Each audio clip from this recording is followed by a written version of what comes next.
Lewat tahun 1970, angin tengkujuh kencang benar. Hujan yang berlarutan serta air pasang tinggi mengakibatkan banjir di pantai timur. Landaan hebat mencetuskan air bah di hampir seluruh negara. Malaysia mengalami malapetaka yang paling buruk dalam sejarahnya. Hanya Perlis, Kedah dan Pulau Pinang yang terselamat.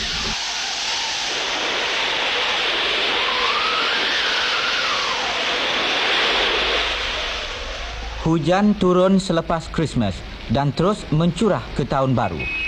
Menjelang minggu pertama tahun 1971, Malaysia Barat lumpuh apabila perhubungan terputus. Air sungai kencang melimpah, lantas menghanyutkan rumah-rumah, memusnahkan harta benda, merosakkan tanam-tanaman. Banyak jiwa melayang.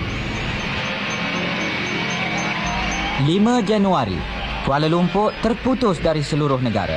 Air bah naik di ibu kota dan sekitarnya. Beribu-ribu kehilangan rumah tangga. Ujar seorang tua, "Aku lahir di Kuala Lumpur, tapi belum pernah terlihat keadaan begini."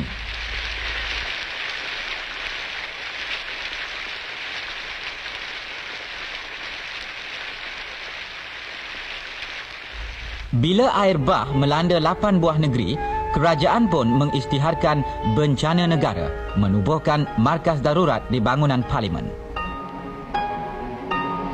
Jawatan kuasa penyelarasan bekalan negara dipengerusikan oleh Perdana Menteri Tun Abdul Razak, terbentuk bagi menguruskan masalah banjir di seluruh negara. Ianya dianggotai oleh menteri-menteri kabinet, para pegawai tinggi kerajaan serta ketua-ketua semua cawangan angkatan bersenjata dan polis. Bidang kerja amat luas. Suku juta orang teruk menderita. Hilang rumah, ramai pula hilang segala-galanya.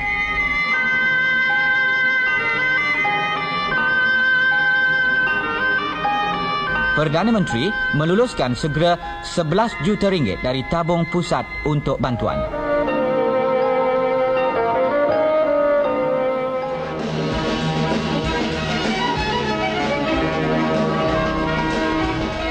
Apabila kedahsyatan bencana diketahui dunia, bantuan datang dari banyak negara.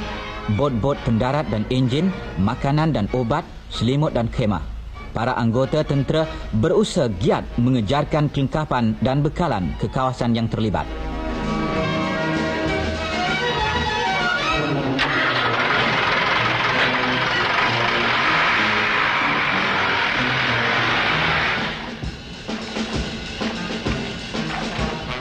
Dengan tibanya lebih banyak bot, pasukan polis hutan dan tentera merancakkan pemindahan rakyat yang tinggal di kawasan bahaya.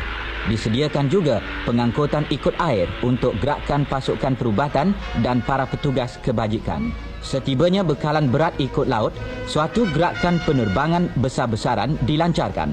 Segenap tenaga dikerah. Semuanya diusahakan secepat mungkin.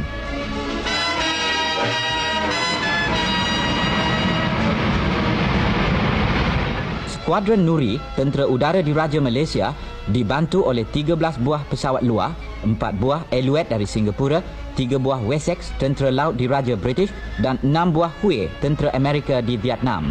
Semua helikopter berusaha terus-menerus menyampaikan bekalan ke kawasan-kawasan terpencil. Malaysia berterima kasih terhadap bantuan yang amat bermakna.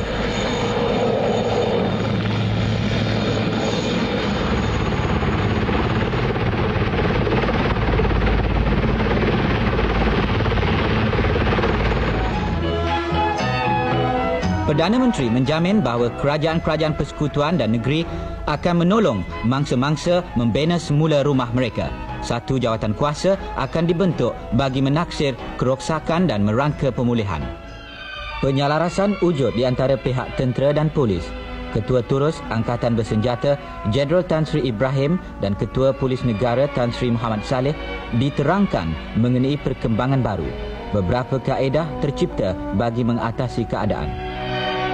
Di pusat-pusat bantuan di seluruh negara, tugas memberi makan kepada berpuluh-puluh ribu orang mangsa dijalankan oleh Jabatan Kebajikan, dibantu oleh badan-badan sukarela dan orang ramai. Ketika bencana, rakyat Malaysia dari segala bangsa berganding bahu turut membantu mereka yang malang. Muhibah dan perpaduan jelas ternyata.